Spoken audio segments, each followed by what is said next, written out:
18 मई 2025 को राहु और केतु का राशि परिवर्तन होने वाला है और ये जो राशि परिवर्तन है ये बहुत विशेष है। अब इस गोचर का प्रभाव मिथुन राशि के लोगों के जीवन पर किस तरह से होगा, चलिए जानते हैं विस्तार से। जय माता दी दोस्तों, आप सभी का स्वागत है हमारे YouTube चैनल अमृता एस्ट्रो में। और आज की इस वीडियो में मैं बात कर रही हूँ राहु के राशि परिवर्तन के प्रभाव के बारे में। देखिए, राहु जो है ना और केतु ये 18 महीने एक राशि में रहते हैं, उसके बाद ये राशि बदलते हैं। इस तरह से सभी 12 राशियों में 18 वर्ष में चक्कर लगाते हैं। अब 18 वर्ष के बाद ये कुंभ राशि में प्रवेश करेंगे। और अगर आप कुंभ राशि को देखें तो ये काल पुरुष की कुंडली में 11वें नंबर पर यानी कि लाभ के भाव में आती है। इसीलिए लाभ के भाव में राहु का गोचर होना विशेष रूप से लाभदायक है। वैसे भी ये वर्ष बड़ा महत्वपूर्ण है क्योंकि इस वर्ष में शनि का राशि परिवर्तन हुआ, गुरु का राशि परिवर्तन हुआ और अब राहु और केतु का राशि परिवर्तन होगा। दोनों ही ग्रह छाया ग्रह कहे गए हैं, इनका कोई अस्तित्व नहीं है, ये ग्रह नहीं दिखाई देते, लेकिन फिर भी इनका प्रभाव सबसे अधिक है। राहु ऐसे प्लैनेट हैं जो रंक को राजा और राजा को रंक बना सकते हैं, क्योंकि कहा गया है राहु अब जो आज कलयुग चल रहा है उसके देवता कहे गए हैं। क्योंकि आज क्या है, आईटी का जमाना है, विज्ञान का जमाना है और इन सभी फील्ड में जो इनोवेशन चाहिए वो कौन कराता है, वो राहु कराता है। इसलिए राहु का समय चल रहा है। देखिए, जो कुंभ राशि है ना वो शनि की राशि है, लेकिन वो राशि राहु की भी राशि है। राहु उसके को-लॉर्ड होते हैं। एक तरह से अपनी ही मूल त्रिकोण राशि में 18 वर्ष के बाद राहु का प्रवेश होगा और केतु जाएंगे सिंह राशि में। लेकिन इस वीडियो में मैं सिर्फ राहु की बात करूंगी कि राहु के गोचर का क्या प्रभाव होगा। तो राहु को अगर आप देखें तो राहु एक छाया ग्रह हैं, मायावी ग्रह हैं, भ्रम कराने वाले हैं, भौतिक इच्छाओं को दिखाते हैं, महत्वाकांक्षा देते हैं, छल भी देते हैं, भ्रम भी देते हैं और अप्रत्याशित रूप से परिवर्तन जीवन में लेकर आते हैं। राहु का प्रभाव व्यक्ति को पारंपरिक चीजों से हटकर कुछ नया करने के लिए प्रेरित करता है। यानी जो बाउंड्री को क्रॉस करके काम करते हैं ना वो राहु है। जो इनोवेशन करते हैं, जो आविष्कार करते हैं या जो भी विज्ञान के क्षेत्र से जुड़े हैं वो राहु है। क्योंकि राहु वही है जो मन में आइडियाज देता है और आइडियाज पर अमल करने की ताकत भी देता है। क्योंकि मन पर जो एक प्रभाव है ना वो राहु का है। क्योंकि आप आइडियाज कहाँ से, दिमाग से आइडियाज आएंगे। और राहु क्या है, ऊपर का सिर का हिस्सा है, गले से ऊपर का हिस्सा, नीचे का हिस्सा केतु का है। तो इसका जो अभी गोचर होगा ये आपके करियर, प्रेम, रिश्ते, फाइनेंशियल कंडीशन, हर एक चीज पर होने वाला है। तो चलिए मिथुन राशि की मैं बात करती हूँ, लेकिन उससे पहले एक छोटा सा निवेदन, चैनल पर पहली बार आए हैं तो सब्सक्राइब जरूर कर लें।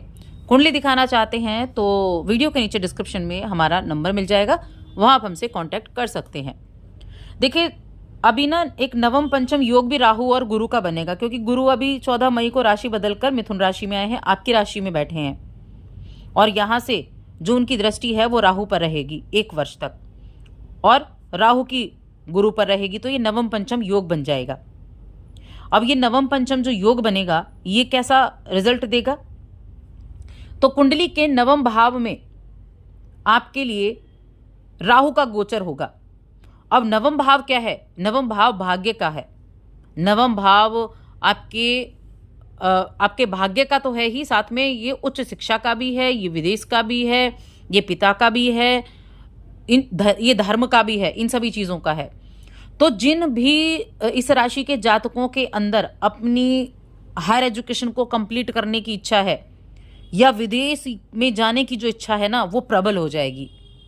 अगर आपने कभी सोचा हो और नहीं सोचा है तो मन में विचार आने लगेगा कि क्यों ना बाहर जाकर पढ़ाई की जाए, क्यों ना बाहर जाने के लिए प्रिपरेशन की जाए। ये बहुत प्रबल रहेगी आपके अंदर इच्छा शक्ति। और साथ में ये ज्ञान प्राप्त करने का भी है। ये समय नई चीजों को सीखने का रहेगा, अपने ज्ञान को विस्तार करने का रहेगा। विदेश जाने के योग बहुत अच्छे बनेंगे आपके लिए। यदि आप उच्च शिक्षा के लिए विदेश में विदेश जाना चाहते हैं, ऐसी कोई रुचि रखती हैं, तो यकीन मानिए ये समय आपके लिए बहुत अच्छा है। क्योंकि राहु की पंचम दृष्टि आपकी राशि पर, जहां गुरु बैठे हुए हैं, राशि प्रभावित हुई तो सबसे ज्यादा आप सोच विचार करने वाले हैं इस अवधि में। लेकिन थोड़ा ध्यान भी रखना है, क्योंकि आपके अपनों के साथ आपके थोड़े से वैचारिक मतभेद हो सकते हैं। देखिए, नवम भाव में बैठकर आपके तीसरे भाव पर राहु की दृष्टि रहेगी, जो छोटी भाई बहनों का भाव है। तो छोटे भाई बहनों के साथ थोड़ा सामंजस्य बनाकर आपको रखना है। रिश्तों में जितना सामंजस्य रखेंगे, जितना खुलकर बातचीत करेंगे, एक दूसरे के विचारों का सम्मान करेंगे, उतना अच्छा है। क्योंकि तीसरा भाव क्या है? कम्युनिकेशन का है। इसलिए अपने कम्युनिकेशन पर खास तौर से ध्यान दें। बीच बीच में सबसे बात करते रहें, किसी से गैप ना हो, इस चीज का ध्यान दें। उसके बाद पंचम पर दृष्टि जाएगी। पंचम भाव शेयर मार्केट का है, संतान का है, प्रेम का है, शिक्षा का है, बुद्धि का है। बुद्धि तो बहुत अच्छे से काम करने वाली है। संतान का जो है, आप देखिए अच्छा भी रहेगा। अगर आपकी राहु की महादशा चल रही हो तो राहु बहुत एक्टिव है। और ये जो टाइम पीरियड है ना राहु का 1.5 वर्ष का, इस 1.5 वर्ष के टाइम पीरियड में भी एक समय ऐसा होगा जो सर्वश्रेष्ठ होगा, जो बहुत बली होगा। वो कौन सा होगा? जब राहु अपने ही नक्षत्र शतभिषा नक्षत्र में आएंगे। वो मैं आपको समय आने पर बताऊंगी कि कब उनका प्रवेश शतभिषा नक्षत्र में होगा। वो सर्वोपरि होगा। वो ऐसे रिजल्ट आपको देने में सक्षम होगा जो आपने सोचे ना हो। ऐसे रिजल्ट वो मिथुन राशि के जातकों को दे सकता है। मिथुन राशि बुध की राशि है, और बुध कहीं ना कहीं, बुध की जो राशि होती है वो राहु के लिए सम राशि मानी जाती है, यानी कि वो उनके लिए ऐसे शत्रु राशि नहीं मानी जाती। इसीलिए आपके लिए इच्छाओं को प्राप्त करने का ये समय है। जो भी इस राशि के जातक धर्म के कार्यों से जुड़े हुए हैं, तो अपने धर्म का विस्तार कर सकते हैं। कोई नया गुरु बना सकते हैं। भाग्य में प्रबलता आपको देखने को मिलेगी। और साथ में कोई मीडिया से जुड़ा हुआ काम। देखिए, अगर आप एक ऐसे सोशल वर्कर हैं, किसी ना किसी तरह के एनजीओ वगैरह है आपके पास, या फिर आप धार्मिक कार्य से जुड़े हुए हैं, उन्हें ऑनलाइन के तरीके से, मीडिया के तरीके से लोगों तक पहुंचा सकते हैं। पॉपुलैरिटी आपकी बढ़ सकती है। ऐसी चीजें भी आपके लिए इस राहु के गोचर में होने वाली है। और ये 1 वर्ष तक का समय ज्यादा महत्वपूर्ण है। देखिए, जब 1 वर्ष तक गुरु रहेंगे आपकी राशि में, तो गुरु का गोचर क्या करेगा? गुरु का गोचर राहु की नेगेटिव इफेक्ट को कम करेगा, जब तक राहु को ये देखेंगे। जब राहु का गोचर आपके दूसरे घर में हो जाएगा, तब गुरु का गोचर हो जाएगा जब आपके दूसरे घर में, तो राहु के ऊपर से उनकी दृष्टि हट जाएगी। तब आपको बहुत सावधानी रखनी है। तब आप कुछ अनैतिक कार्यों से जुड़ सकते हैं अगर राहु बली हो जाए। देखिए, राहु हमेशा 2 रास्ते दिखाता है, एक नेगेटिव और एक पॉजिटिव। आपको शॉर्टकट भी देगा और लॉन्ग रास्ता भी दिखाएगा। वो डिपेंड आपके ऊपर करता है कि आप कौन सा रास्ता चुनते हैं, कौन सा रास्ता आप अपने लिए सही मानते हैं। तो ये राहु आपको दिखाता है। पिता के साथ अपने संबंधों को बनाकर चलें। पिता के साथ जितने अच्छे संबंध रहेंगे उतना ज्यादा अच्छा रहेगा, क्योंकि उसके सामने वाले राशि में केतु विराजमान होंगे, और कहीं ना कहीं दोनों एक दूसरे के पूरक भी होते हैं। हालांकि केतु उतने ज्यादा इफेक्ट नहीं नेगेटिव देंगे आपको, लेकिन हाँ, राहु के रिजल्ट अगर आप पाना चाहते हैं तो उपाय भी बहुत जरूरी है आपके लिए। क्या उपाय? तो देखिए, राहु के लिए आप एक तो ये कर सकते हैं कि अपनी जेब में एक चांदी का छोटा सा टुकड़ा आप रख सकते हैं, या फिर आप एक कार्य करें कि 7 मुखी, 8 मुखी और 10 मुखी ये 3 रुद्राक्ष धारण करें। एक भगवान विष्णु को प्रसन्न करेगा, यानी गुरु के लिए, एक शनि के लिए और एक राहु के लिए।